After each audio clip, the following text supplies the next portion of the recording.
like to welcome Joanne Gore. She is the pre president and chief strategist of Joanne Gore Communications, and she is also the regional director of Girls Who Print Canada. Hey, Joanne. Deborah. Nice to see you. Thank you so much for joining us as always. Can you tell everybody a little bit more about you, what you do, and how your work helps move the print industry forward? Absolutely. So you already said President Chief Strategist of Joanne Gore Communications. We are a full service B2B marketing agency that really focuses on the what I call the entire food chain of the print industry, the OEMs, the software providers, the PSPs, the finishers, whatever category you find yourself in, we are able to help you. Why and how? Super fast background. Started off as a graphic designer, got hired for a tech company to do all of their print production, and spent 30 years in corporate tech. When you were talking about being laid off, let go, I've lost more jobs than I care to think about. I've, in my mind, have now turned it around and said that I'm such a great marketer. I've marketed myself out of every job I've ever had because the companies would get acquired. That's what happens when you're in tech. So I learned very quickly how to, well, no, not so quickly, but eventually learned how to spot some of those signs, what to do, how to prepare for them. So what we were talking about before really, really resonated. Fast forward 2017, and I was working at yet another software company called Avanti. And I thought that's where I was going to go to die. Like that was going to be my final home. I was set. I was going to be one of those, I love what I do and just keep doing it. As print industry, it's software, it's travel, it's events, it's global, everything, like every box. And of course, what happens? They get acquired fully, 100%. And I'm like, all right, that's it. I'm done. I am, can we swear a little bit? Mm-hmm. I'm not doing this shit anymore for anybody. I am not going to work the 60 hours, put in the time for somebody else to go on vacation. So I decided I'm hanging up my shingle. I'm Joanne Gore Communications, a virtual agency. So I work with the team of consultants all around the world. Um, we decided to incorporate in December of 2019. And of course, we all know the world shut down in March of 2020. For Canada, we were shut down for 2 years. So that was a long time. And again, you talk about intervention, a higher power. We were set up to be a virtual agency. It was important to me that we were not confined to our desks. And I like to say our laptop is our office is our desk. So no shackles. You can work from wherever. I don't care if you're working at 3 in the morning or 3 in the afternoon, as long as we get done what we need to get done. So when COVID shut us down, we were perfectly positioned to help. And we were getting calls like, what do we do? What do we put on our website? What do we communicate? How do we communicate? And that opened up the floodgates to our ability to globally assist companies in the print industry. And I was doing the math in my head. That was like almost 7 years ago today. Um, and we're still here. We've had some graduates who have, and we've got some repeat offenders, and we've got some newbies that come in all the time. And again, it's simple. I am on a mission to help the print industry sell more print. Excellent. Um, it's funny you said that you were assessing your situation. You're like, I'm working 60 hours a week and my boss is on vacation. For me, the agency was acquired and the freaking owner bought a private jet. Oh God. I was like, uh-uh, no. So And fun you're right. story. Yeah. Why did that happen? Because we were all working 60 hours a week. And then it was like, thanks, bye. Yeah. Yeah.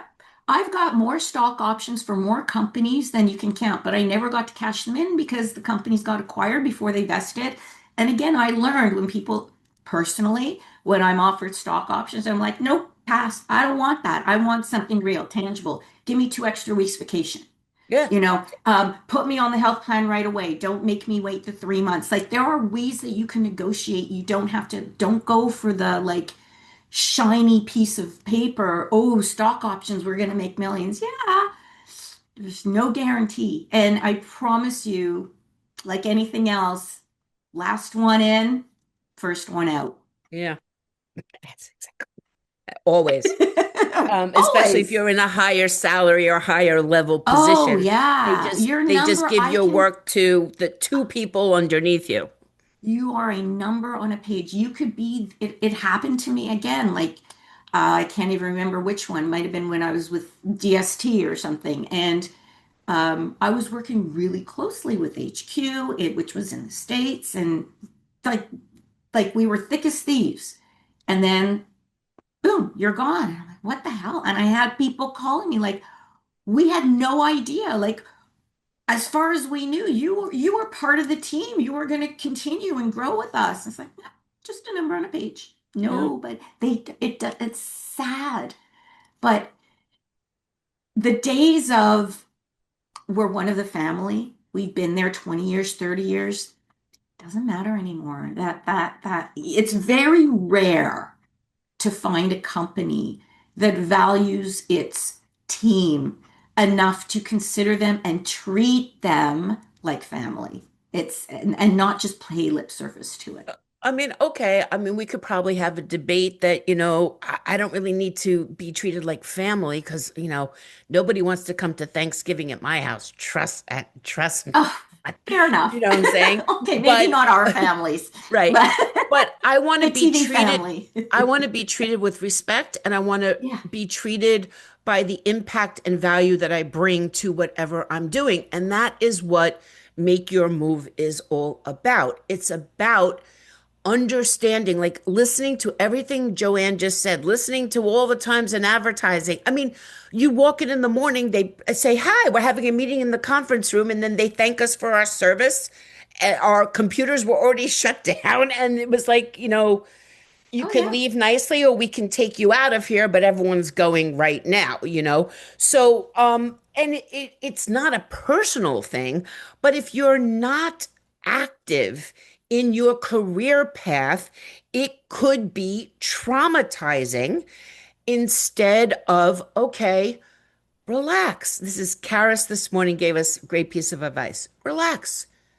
It'll work out. Like, just Yeah. stay calm, but you always have to, at least I think, be looking forward to the next step. So I would want to ask you your advice for women who are thinking about their next move, especially if they're thinking about going out on their own. And then I'm going to turn the conversation over to you. Thank you. So for me, this mindset applies whether it's to business, whether it's to your own, personal life, or you're considering a career change. If it's sad and it sounds really trite, but I boil it down to three things. You have to know who you help.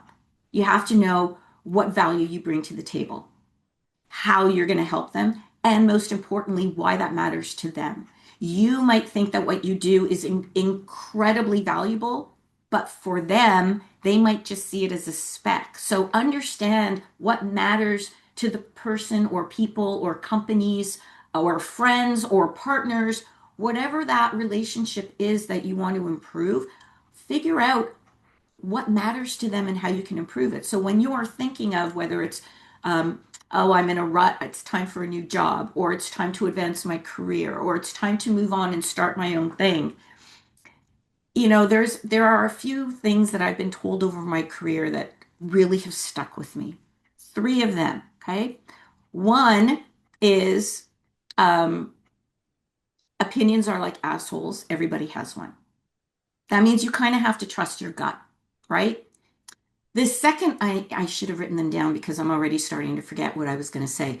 Um, um, uh, Go back. What was, what are we? Senior moment, senior moment. Um, it's Trust your lost. gut. Trust your Trust gut. your gut. Um, you have to always be looking. Oh, it's It's gone. okay. Well, It's let me, gone. I'm sorry. It's gone. it's It'll come quite all right. back. It'll come It's quite all back. right. We don't need it to come back. It could stay wherever it went, and I hope it's having a good time. I hope it's getting some sky miles Have a while party it's with at it. itself. Okay. Let me ask you this because this is actually a very relevant question for you. If Yes. you wrote a book, what would the title be and who would write your forward? I knew you were going to ask me this question, so I actually did come prepared with an answer. The real answer is I've already written a book. So the book that I wrote is called, and of course I have to do a little plug, Thriving in Chaos: Lessons Learned as a Corporate Marketer.